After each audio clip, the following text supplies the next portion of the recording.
Okay. If we need to know what's going on, right, Okay. dog-wise, we're going to call Lorraine Houston. Nice. Okay. Right? Well, for sure, right? Because you That's an honor. are connected that way, and you have been forever, and you do know everybody, and you know your subject matter with dogs very deeply, both at the behavioral, the cognitive, the medical level. Speaking of dogs, you've been at this an awfully long time. How did you get started in rescue? I've been adopting out dogs since 1982. There was only 3 of us who did fostering, myself and 2 of my friends, and we would take 40 or 50 dogs a year. I think maybe the first year we maybe took 15 or 20 dogs. Basically anywhere from 125 to 150 dogs a year now we've been taking. That's incredible. Obviously we have more foster parents as well. I don't know what I would do if there wasn't an adoption pending somehow, you know. I had my share of like stupid situations with animals that I just took in because I was a bleeding heart rescuer and I had no experience whatsoever.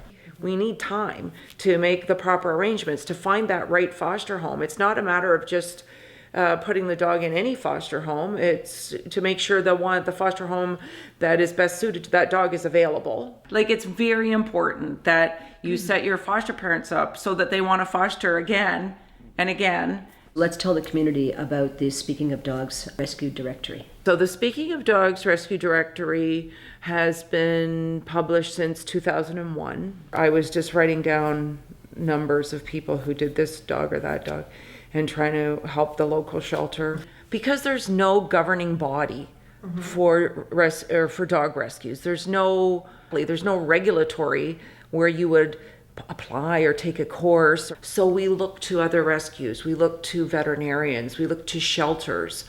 Do you know these people? What was your experience? How long have they been operational? What are their best practices? So I had occasion to stop into one of the local shelters a couple of weeks back, and I was thrilled to see a sign on the door saying, "We have no dogs." I think everybody working together with education, with spay-neuter programs, with all the support systems now, the public awareness, people are understanding more about how to train dogs. They get dog walkers now, so we don't see dogs coming in who were left alone chewing up the apartment. Oh, I can't keep this dog. We're not seeing boxes and boxes of puppies come in anymore, where we used to see, like in the spring, it would start in May, it would go right straight through to the early fall. At some point, I would like to take under the banner of Speaking of Dogs as our education seminar venue, which was the whole idea of educating and enlightening. Now, not every day will you see a sign, no dogs,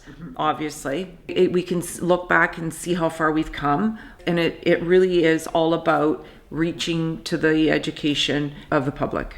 When I was young, I had this idea that if we could implement spay-neuter programs, if people knew better how to communicate with dogs and understand how to train them, there would be no more homeless dogs. All be happily out of business and, maybe, running through the meadow with our own dogs or something, who knows.